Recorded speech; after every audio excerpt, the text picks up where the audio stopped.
I'm no genius, but sometimes I feel like one. They say some of the best ideas start as a sketch or a note on the back of a napkin. So that's why I'm framing mine. Last year, sitting in a busy Toronto cafe, something finally clicked in my brain. What I was struggling to put together for a research application was suddenly so clear. With no paper or thing to write with, I asked the cashier for a pen and grabbed a nearby napkin, writing my ideas down. The next month, I used this napkin to submit my application for a research grant, and last month, I found out that application was successful. I felt like all of my undergraduate work had finally paid off, and through all the imposter syndrome, I pushed through and continued to show up for myself alongside mentors who never failed to encourage me. So that's why I'm framing this napkin, because although I'm no genius, it makes me feel like one, and it inspires me to think big and put myself out there regardless of my internalized doubt. Nothing ventured is nothing gained. I'm 4 weeks in, I'm scared and excited for this journey to unfold, just like the silly little brown napkin that in a time of doubt gave me clarity and a glimmer of hope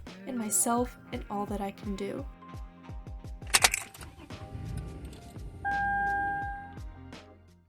In the last 4 weeks, I've left my job, started classes, had more meetings than I can count on my fingers, submitted a conference paper, and done my first material destructive tests. I'm on the way to the research lab because there's like a scheduled power shut off this weekend, so I need to make sure all of our 3D printers are off. Big news on my front is that I started grad school this week.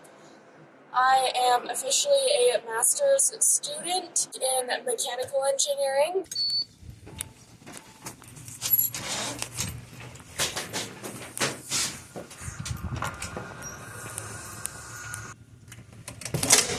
I came to make sure this bad boy was turned off for the scheduled power shutdown. You can see that test vertical garden back there. That's something that I built with my dad as well, and we've been using it for some of our greenhouse research.